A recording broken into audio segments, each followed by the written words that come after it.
The council chamber was the largest structure Ambassador Laura Bennett had ever seen.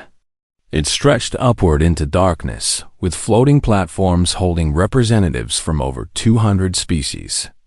Light came from everywhere and nowhere, shifting colors to match the speaking delegate. Today, the light was cold blue, the color of the VELORIANS. Laura stood at the human platform with Admiral Daniel Carter on her right and Secretary Nathan Cole on her left. They wore their formal uniforms, pressed and perfect. They looked strong.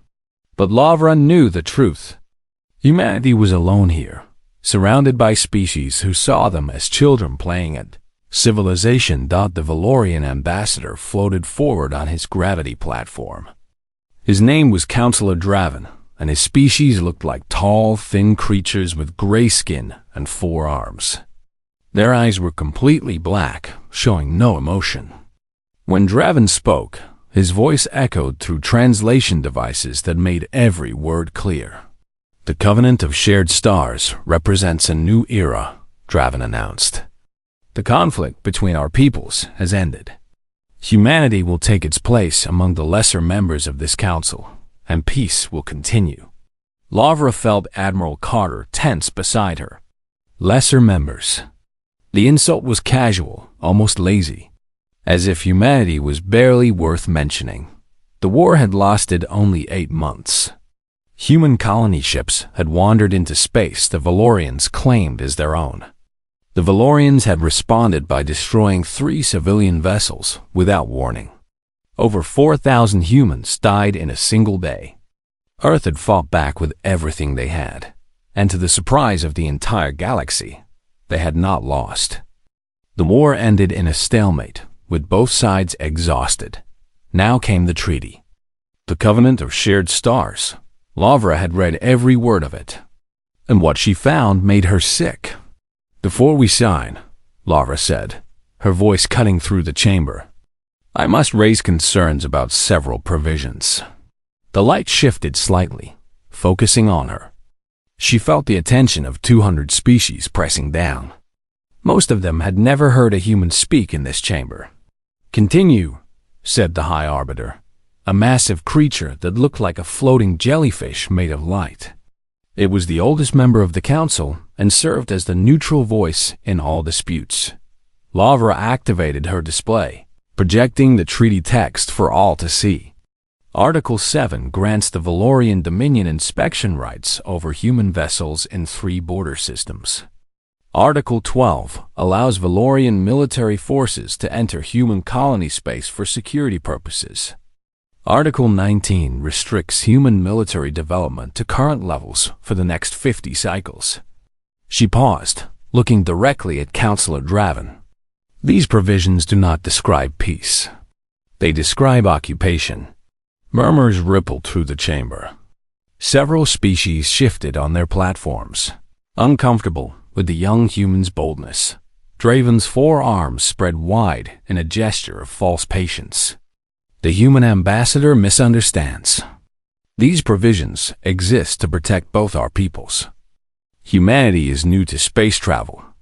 You require guidance. The inspection rights ensure that no unfortunate accidents occur. "Accidents," Lavra repeated. "Like the destruction of our colony ships? That was war. This is peace." Draven's black eyes reflected nothing. "You should be grateful." Many on this council argued that humanity should receive no territory at all. "We have been generous." Admiral Carter stepped forward. His gray hair and scarred face told the story of 40 years in Earth's military. He had fought in the war. He had watched friends die. When he spoke, his voice was quiet but carried weight. "Counselor Draven, I want to be clear about something. Humanity signed no treaty to become a servant species. We signed to end bloodshed and build a future. But if this council believes we will quietly accept the abuse of our people, you are making a dangerous mistake."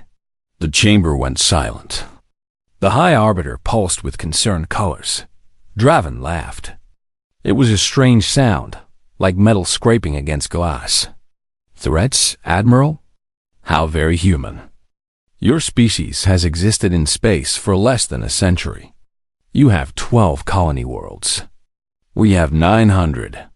The Galactic Council has maintained order for 10,000 cycles. And you threaten us? He gestured toward the gathered representatives. Look around you, Admiral. Do you see anyone who fears humanity? You are small. You are weak. You should be thankful we allow you to exist at all. Nathan Cole put a hand on Carter's arm, warning him to stay calm. Laura watched the exchange with growing anger, but she kept her face still. This was not the time for emotion. Not yet. We will sign the treaty, Laura said finally. Earth's government has authorized me to complete this agreement, but I want our position recorded in the official archives. Speak, the High Arbiter said. Laura straightened her shoulders. Humanity enters this covenant in good faith. We expect the same from all parties. If the terms of this treaty are violated, if our people are harmed, if our rights are ignored, we will consider the agreement void, and we will respond accordingly. Draven waved a dismissive arm. Noted and ignored. Sign the document, Ambassador. Let us finish this tedious business. Laura walked to the central platform where the ceremonial treaty waited. It was a holographic display surrounded by the seals of every council species. She pressed her hand against the human seal, and it glowed blue. The treaty was signed. As she turned to leave, her communication device vibrated silently against her wrist. She glanced at the message and felt her heart freeze. Admiral Carter noticed her expression. What is it? Laura kept walking, her voice barely above a whisper. The Lorian warships have entered the New Haven system. They're claiming inspection rights under the treaty we just signed. Carter's jaw tightened. The ink isn't even dry. No, Laura agreed. It isn't. Behind them, Councilor Draven was accepting congratulations from his allies. The Valorians had won, and everyone knew it. Humanity had been put in its place, a minor species with minor power, easily controlled. None of them noticed the cold fury in Admiral Carter's eyes. None of them understood what they had just started. The humans left the chamber in silence, but Nathan Cole looked back one final time. 200 species, celebrating what they believed was humanity's defeat. He wondered how many of them would survive what was coming. On the observation deck of Earth's diplomatic vessel, Laura Bennett stared out at the stars. Somewhere out there, her people were suffering, and she had just signed a document that made it legal. We'll fix this, Carter said, standing beside her. Whatever it takes. Laura nodded slowly. I know. I just hope the price isn't too high. Neither of them spoke again. There was nothing left to say. The treaty was signed. The trap was set. And humanity had just been pushed one step closer to a war that would change the galaxy forever. 6 months had passed since the signing, and New Haven was burning. Governor Kevin Walsh stood at his office window, watching Valorian patrol ships circle the capital city. Their engines made a low humming sound that never stopped, a constant reminder of who was really in control. Behind him, his communication screen showed message after message from frightened colonists. Families torn apart. Workers missing. Children taken. He had sent 47 reports to Earth. 47 detailed documents describing every violation, every abuse, every death. And still nothing changed. The door opened and his assistant rushed in. Governor, they're raiding the Eastern District again. They say they're looking for unregistered weapons. Walsh closed his eyes. There are no unregistered weapons. We surrendered everything after the treaty. They don't care, sir. They're taking people. Anyone who argues gets detained. This was the pattern now. The Valorians would announce an inspection. They would search homes, businesses, schools. They would find violations that didn't exist. And people would disappear into detention centers that, Earth wasn't allowed to visit. Kevin Walsh had been a governor for 12 years. He had built New Haven from a small outpost into a thriving colony of 2 million people. He had believed in the promise of humanity's future among the stars. Now he watched that future crumble. And there was nothing he could do. 3 star systems away, Captain Megan Torres stood on the bridge of the patrol ship Relentless. A crew of 80 worked in tense silence, monitoring Valorian ship movements throughout the border region. They were not allowed to engage. They were not allowed to intervene. They could only watch. "Captain," her sensor officer called out. "I'm detecting a human transport vessel in Sector 7. Civilian registry. It's the Dawn Star, carrying refugees from the Valorian inspection zone." Torres pulled up the data on her display. The Dawn Star was a small ship, barely capable of interstellar travel. It was packed with families trying to escape the occupation. According to the manifest, there were over 300 people on board, including 62 children. "There's a Valorian cruiser moving to intercept," the sensor officer continued. His voice was tight with worry. Torres watched the display. The Valorian ship was massive, bristling with weapons. The Dawn Star had no defenses at all. It was a floating target. "Open a channel to the Dawn Star," she ordered. The communication screen flickered, and a tired face appeared. The captain of the refugee ship was a woman in her 50s, with gray hair and desperate eyes. "This is Captain Torres of the Relentless. We see the Valorian cruiser approaching your position. Can you increase speed?" The woman shook her head. "Our engines are at maximum. We can't outrun them." She paused, and her voice cracked. "Captain, we have children on board. Please, you have to help us." Torres felt her crew watching her. Every person on this bridge wanted to fight. Every person wanted to save those refugees. But orders were orders. "Hold your course," Torres said. "We're monitoring the situation." Maybe they'll just... She never finished the sentence. On the display, the Valorian cruiser opened fire. The Dawn Star exploded in a flash of light and debris. 300 people, including 62 children, died in an instant. The bridge was silent. Torres stared at the empty space where the refugee ship had been. Her hand shook against the console. "Did you record that?" she asked quietly. "Yes, Captain. Everything."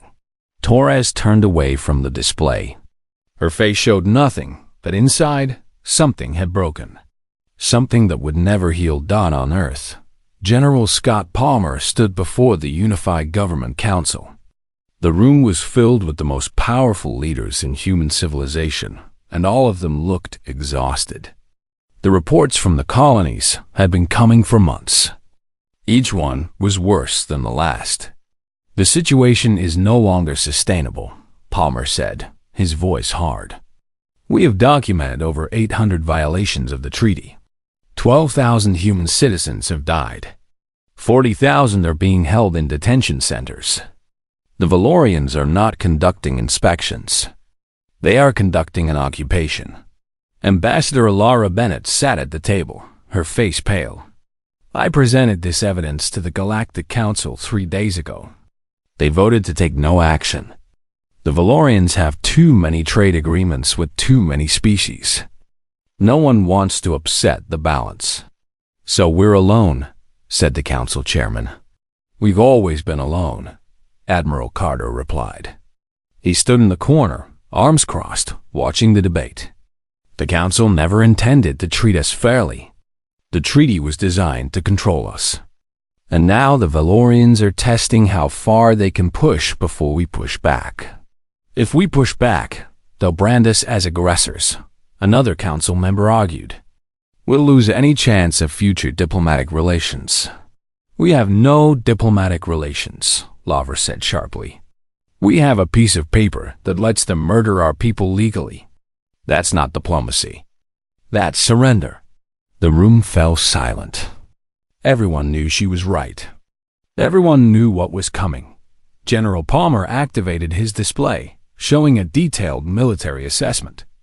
We can fight. Our technology has advanced significantly since the war. The Valorians don't know what we're capable of now. But I won't lie to you. This will be costly. People will die. Ships will be lost. And the Council will turn against us. They're already against us, Carter said. They just smile while they do it? The chairman looked around the table. Every face showed the same mixture of fear and determination. They had come to space hoping to find allies. Instead, they found predators wearing the masks of civilization.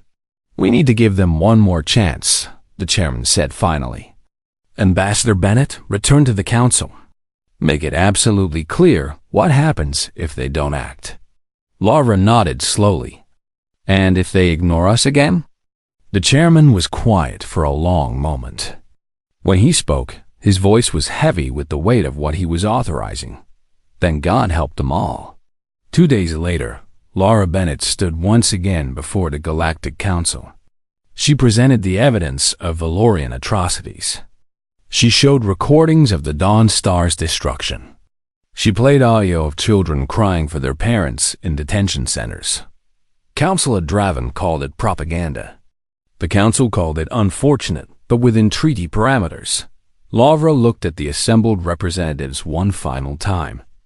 Her voice was calm, but her words cut like knives. Honor this treaty fairly, she said, or we will consider it void. This is not a request. This is not a negotiation. This is your final warning. Draven laughed again, that horrible sound of metal on glass. Idle threats from a dying species. Go home, Ambassador. Accept your place in the galaxy. Laura turned and walked out of the chamber. Behind her, 200 species returned to their business, already forgetting the angry human who dared to challenge them. On Earth, Admiral Carter received a single-coded message from the Government Council. 3 words that would change everything. Prometheus Protocol authorized. Carter read the message twice, then deleted it. He walked to his window and looked up at the stars. Somewhere out there, the Valorians were celebrating another victory. They had pushed humanity to the breaking point and felt no fear at all. They would learn. Very soon, they would all learn. The Galactic Council was in routine session when Ambassador Laura Bennett requested emergency speaking time. Most representatives barely noticed. The human delegation had become a minor annoyance, always complaining, always presenting evidence that no one wanted to see. Several species used the interruption as an excuse to check their messages or speak quietly with all eyes. Councilor Draven watched the human woman approach the central podium with amusement.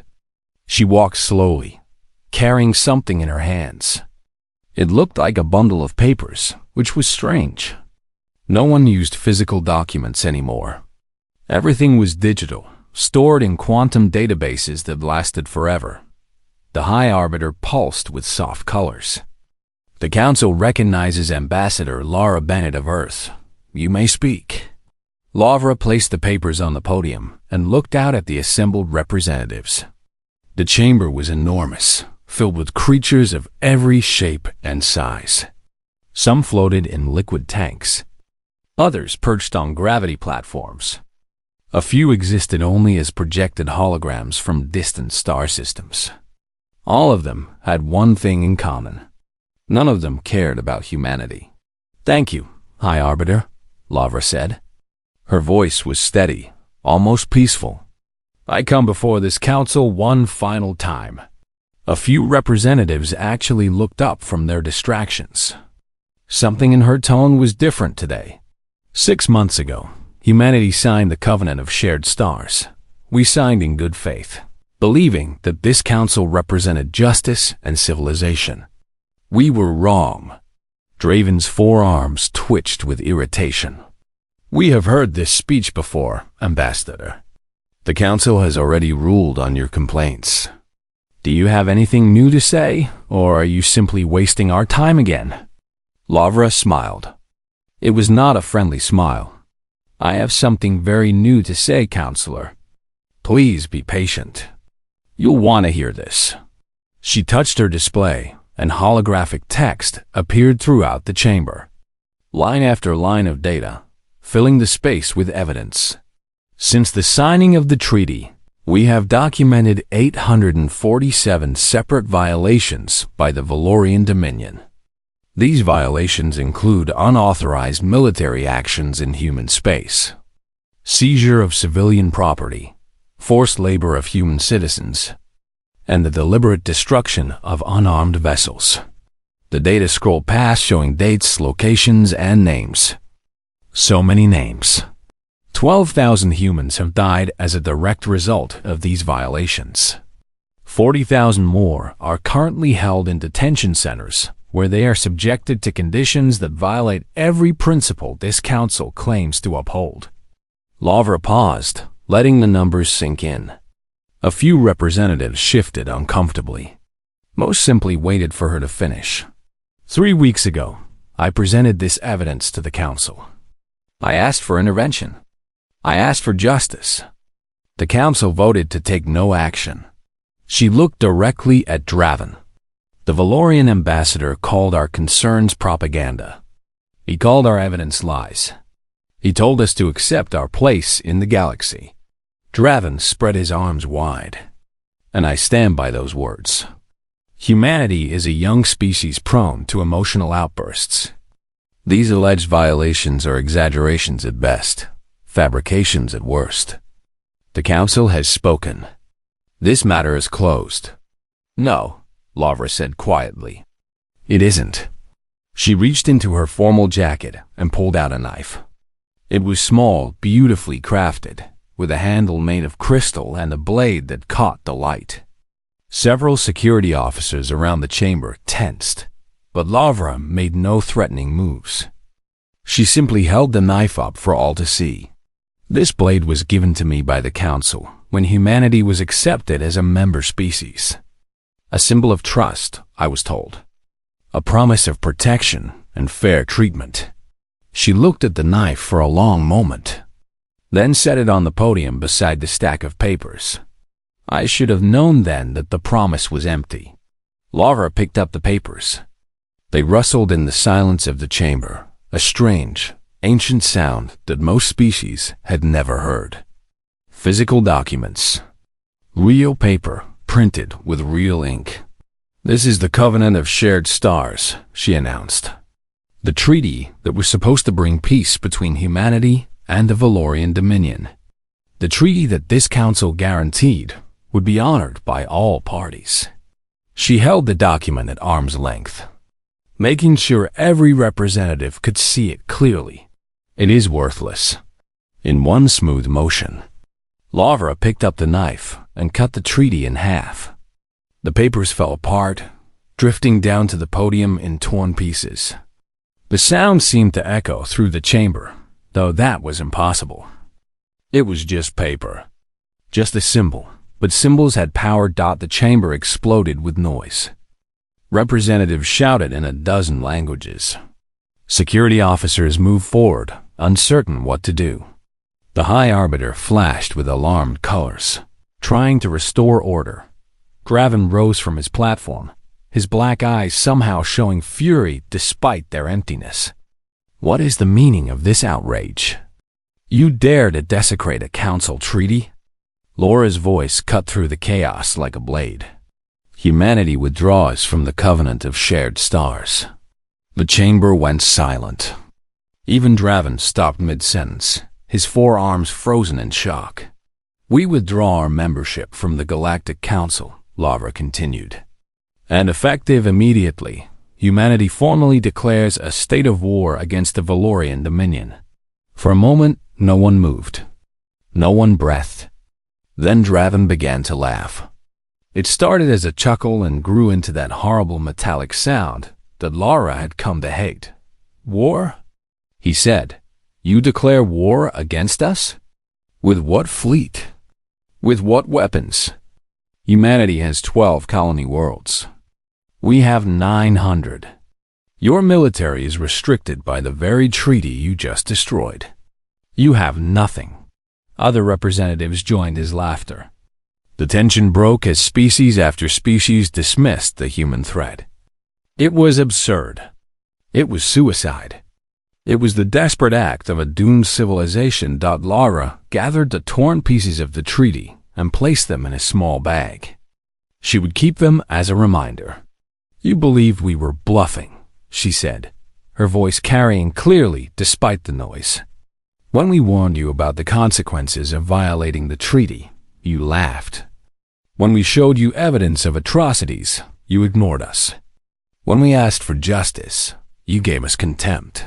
She stepped down from the podium and began walking toward the exit. "We were never bluffing, Counselor. We don't make idle threats." Draven waved a dismissive arm. "Go then. Run back to your little worlds. When the Valorian fleet arrives, you will learn the price of your arrogance. We will crush you so completely that the galaxy will forget humanity ever existed." Lara stopped at the door.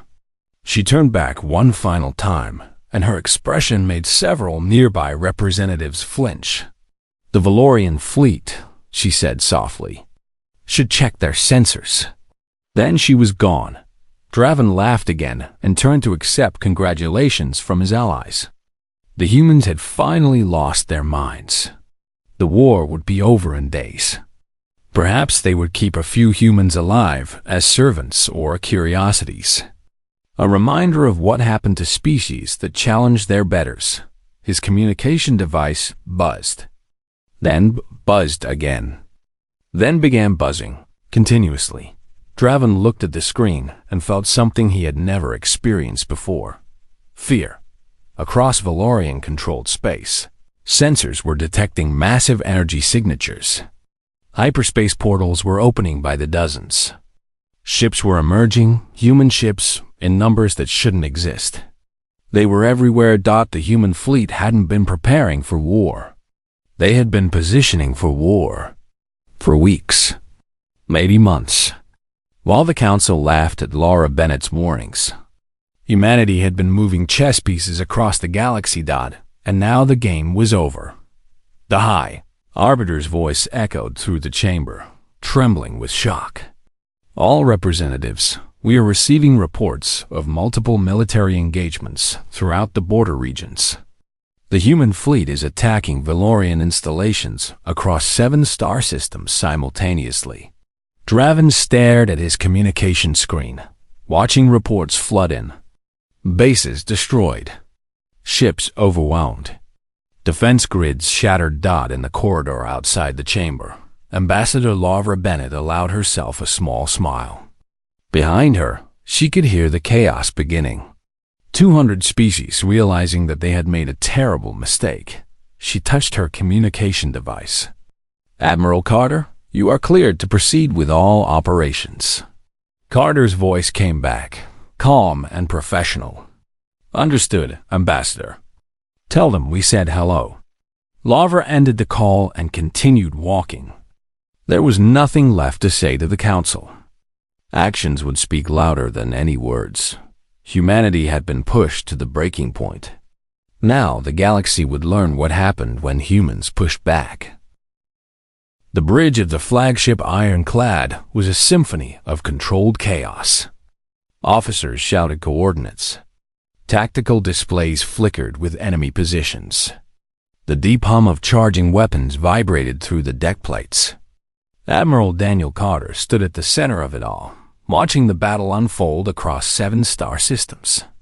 "Core of station shields are failing," Commander Derek Nash reported from his tactical console. "Their main fleet is trying to regroup, but our fighter squadrons are cutting them apart." Carter nodded. "Tell Lieutenant Chun to maintain pressure. Don't let them form a defensive line." On the display, dozens of small dots swarmed around the massive Valorian station. Each dot was a human fighter, piloted by men and women who had trained for this moment for years. The Valorians had expected a ground war, slow and brutal. They hadn't expected humanity to fight in space like predators hunting prey. Lieutenant Amy. Chen's voice crackled over the communication system. Ironclad, this is Raptor Squadron. We've broken through their fighter screen. The station's weapon platforms are exposed. All squadrons focus fire on the platforms, Carter ordered. Bring them down. The battle had been raging for 6 hours, and the Valorians were losing. Their technology was impressive, but their tactics were ancient. They fought the same way they had fought for 1,000 years, relying on superior numbers and overwhelming firepower. They didn't understand adaptation. They didn't understand desperation. Humanity understood both. In the engine room of the Ironclad, Chief Engineer Roberto Vega watched the power levels climb toward dangerous territory. They were pushing the ship harder than it was designed to go, feeding extra energy to shields and weapon systems that shouldn't be able to handle the load. Chief, the secondary reactors are redlining, one of his technicians warned. Vega smiled. Good. That means we're fighting hard enough. The Ironclad shuddered as another Valorian attack struck the shields. Alarms blared, then quieted as damage control teams responded. This was what they had trained for. This was what they had been waiting for. Back on the bridge, Carter received updates from the other 6 battle groups. The story was the same everywhere. Human forces were advancing. Valorian defenses were crumbling. The enemy was being pushed back toward their core systems. Sir, Korath Station is requesting terms of surrender, the communications officer announced. Carter considered for a moment. Tell them to lower their shields and power down all weapons. Any ship that complies will be treated according to the laws of war. Any ship that resists will be destroyed. The message went out. Within minutes, the massive station went dark. Its weapons fell silent. Escape pods began launching as the crew abandoned their posts. Order our forces to rescue all survivors, Carter said. Military and civilian. No one gets left behind. Commander Nash looked surprised. Sir, they would have shown us no such mercy. I know, Carter replied. That's what makes us different.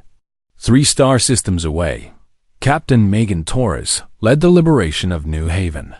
Her ship, the Relentless, had been the first to enter orbit. Now she stood on the ground, leading a team of Marines through the streets of the capital. The detention center loomed ahead, a gray building surrounded by Valorian guards. Most of them had already surrendered. The few that resisted didn't resist for long. Breach the main gate, Torres ordered. The Marines moved with precision, cutting through the barriers in seconds. Torres was the first one through, her weapon raised, her heart pounding. Somewhere in this building were the people she had failed to save 6 months ago. The families she had watched die. She couldn't bring back the dead, but she could save the living. The cells were worse than she had imagined. Humans packed into tiny spaces, thin and weak from months of poor food and harsh treatment. Children clung to parents who barely had the strength to stand. We're here, Torres said, her voice breaking. It's over. You're going home. A woman stepped forward, her eyes filled with disbelief. The Valorians said no one was coming. They said Earth had abandoned us. Torres took the woman's hands. Earth never abandoned you.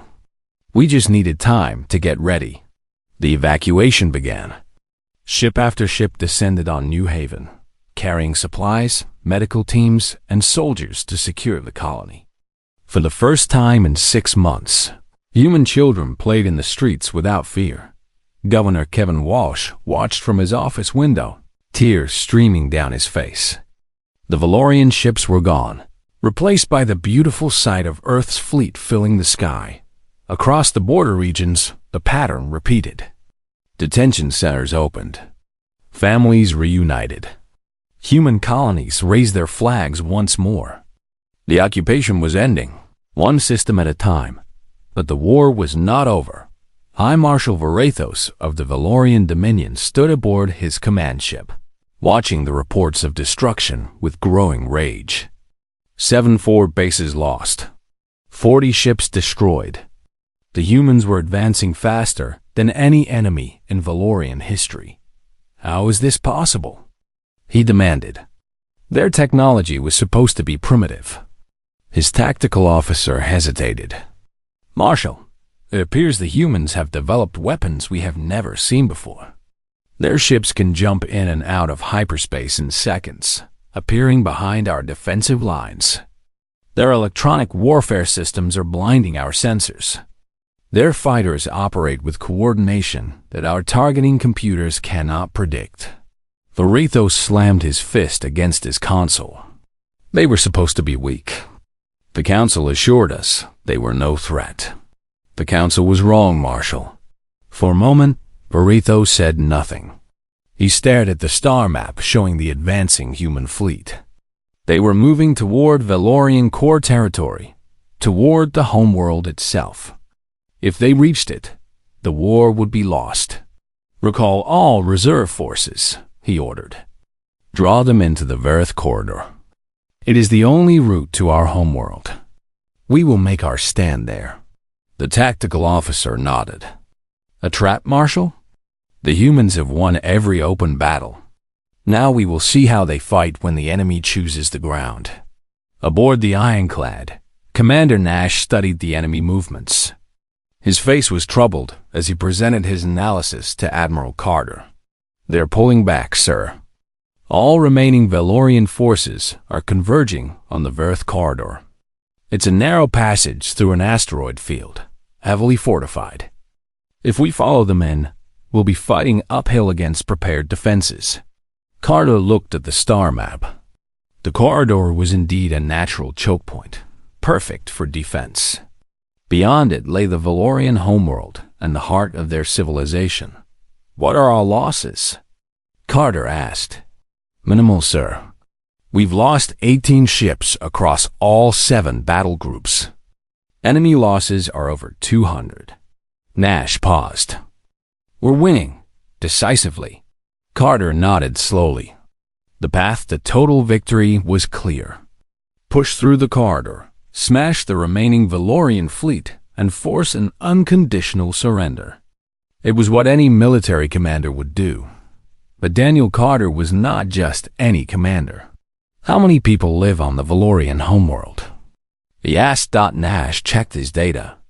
Approximately 8 billion, sir. 8 billion. Carter turned away from the map. We started this war because the Valorians killed 12,000 of our people.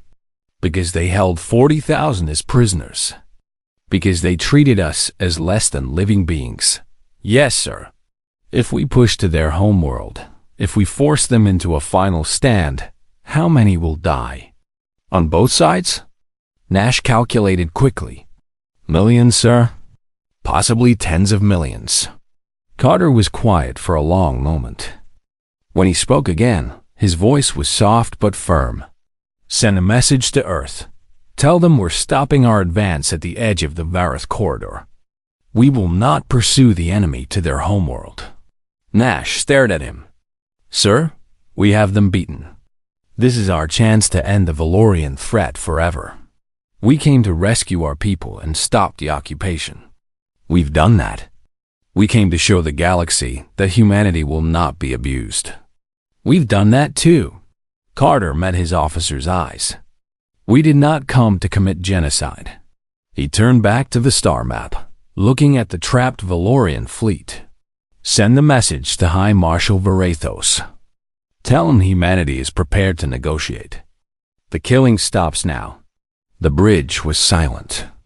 Every officer understood what they were witnessing. Victory was in their hands, and they were choosing to stop. Commander Nash finally nodded. Yes, sir. I'll send the message. Carter walked to the observation window and looked out at the stars. Somewhere out there, 8 billion Valorians were waiting to die. They would live instead. This was who humanity was. This was what made them different. They had the power to destroy, and they chose mercy instead. Now the galaxy would learn that lesson too. The ruins of Korath Station had been transformed. What was once a symbol of Valorian military power now served as neutral ground for peace talks. Human engineers had cleared the debris and built a simple meeting room in the station's central hub. 2 tables faced each other across a narrow gap, like opponents preparing for one final battle. Ambassador Lavra Bennett arrived first. She wore the same formal uniform she had worn when she shredded the treaty, but her face showed no triumph. Only exhaustion and a quiet determination to finish what they had started. Admiral Carter stood behind her, along with Governor Walsh and Captain Torres. They had earned the right to be here. They had all paid the price. The door opened, and High Marshal Varathos entered with his delegation. The tall gray alien moved slowly, his 4 arms hanging at his sides. His black eyes showed nothing, but his posture told the story. He was defeated. He knew it. Everyone knew it. Behind him came representatives from the Galactic Council. They were not mediators. They were witnesses, forced to watch the consequences of their inaction. Varathos took his seat across from Lavra. For a long moment, neither spoke. The silence stretched like a wound that would not heal. 22 days, Varathos said finally. His voice was hollow. 22 days, and you destroyed everything we built over centuries.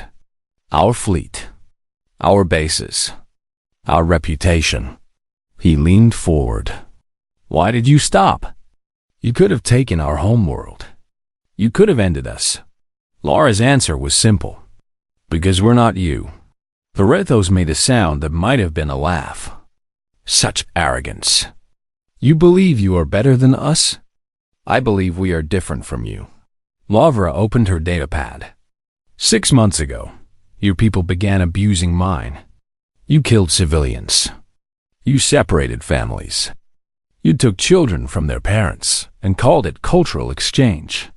When we complained, you laughed. When we warned you, you called it idle threats. She looked directly into his empty black eyes. We don't make idle threats, Marshal. Everything we said we would do, we did. And everything we could have done, we chose not to do. That is the difference between us. Varathos was silent. There was nothing he could say. The negotiations lasted 3 days. The new treaty, which Lavra insisted on calling the Bennett Accord, was simple and clear. All human colonies were returned to full sovereignty. All detained humans were released. The Valorians would pay compensation to the families of those who died during the occupation. And both sides would agree to a permanent border that neither could cross without permission. There was one more provision, one that made Varathos grind his teeth in humiliation. Any Valorian official involved in atrocities against human civilians would face trial for war crimes. Justice would be served, not through revenge, but through law. This is punishment, Varathos said as he reviewed the final document. No, Lavra replied. Punishment would be what you planned for us. This is accountability. On the final day, as the treaty was being signed, Admiral Carter walked to the observation window where the council representatives stood watching. They shifted nervously as he approached. The human had become something different in their eyes. No longer a curiosity. Now a warning. You watched everything, Carter said quietly. You saw the evidence of what the Valorians were doing to our people. You had the power to stop it. And you chose to do nothing. The council representative, a small creature that looked like a walking plant, rustled its leaves anxiously. The council has procedures, trade agreements, political considerations. It was not so simple. It was exactly that simple. Carter turned to face them fully. Our children were being taken from their homes, and you called it a minor dispute. Our ships were being destroyed, and you called it a treaty violation.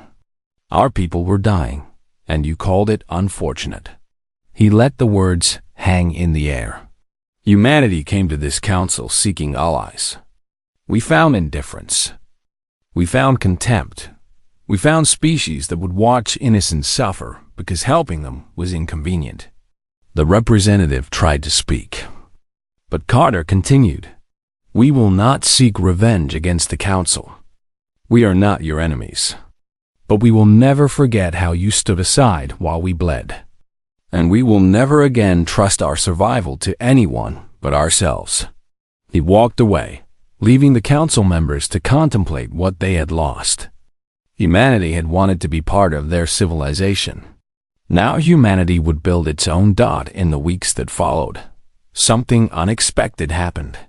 Species that had ignored humanity before began sending diplomatic missions to Earth. They had watched the war with growing amazement. A small young species had defeated one of the most powerful military forces in the galaxy. And then, when victory was complete, they had shown mercy. The contrast was impossible to ignore. Humanity had demonstrated both strength and restraint. They had proven they could be terrible enemies and could also be something the galaxy had rarely seen before. They could be trusted. New alliances formed. Trade agreements were signed. Human technology, which had been so carefully hidden during the years of oppression, began spreading to species who wanted to learn.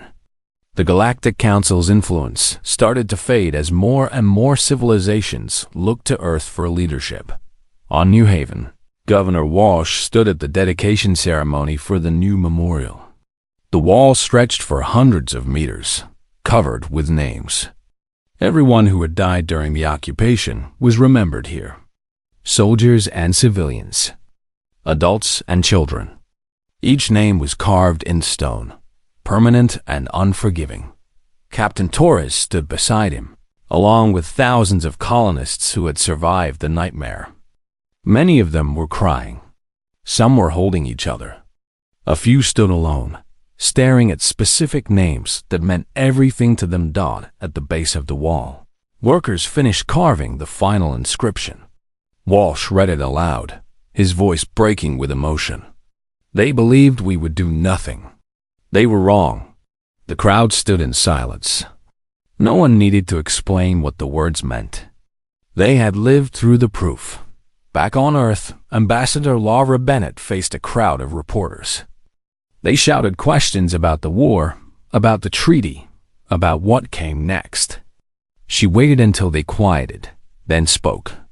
6 months ago, I stood before the Galactic Council and warned them that humanity would not accept abuse. They laughed at me. They called my words idle threats. They believed that because we were small and young, we could be controlled. She paused, remembering the moment she had cut that treaty in half. The looks of shock, the sounds of chaos, the beginning of everything that followed. We never wanted this war. We came to space hoping to find friends. We found something else instead. We found a galaxy that respects only power. A galaxy that would watch innocents suffer and call it politics. Her voice hardened. So we showed them power. We showed them what humans do when you push us too far. And then we showed them something they didn't expect. We showed them mercy. We showed them restraint. We showed them that strength without wisdom is just destruction. A reporter called out, "What message do you have for the galaxy?" Laura smiled, but it was a tired smile.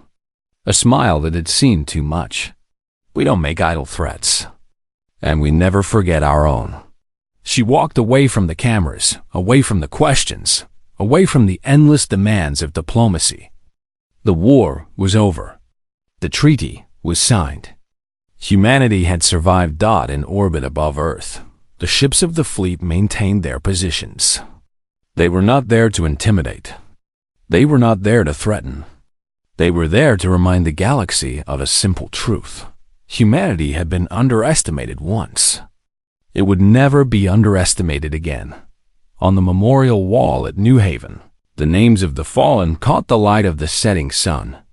12,000 souls who had paid the price for the galaxy's arrogance. Their sacrifice would never be forgotten. And in council chambers across the galaxy, representatives of dozens of species studied reports about the human military. They analyzed tactics. They reviewed technology. They calculated strength. But the wisest among them understood that the numbers missed the point entirely. Humanity's true power was not in their weapons or their ships. It was in their refusal to give up, their determination to protect their own, their ability to be both warriors and peacemakers. The galaxy had learned a lesson. It would not soon forget. Some species had power. Some species had numbers. Some species had ancient wisdom and countless worlds. But humanity had something none of them understood. Something that made 12 colony worlds and a handful of ships into a force that could reshape the stars. They had each other.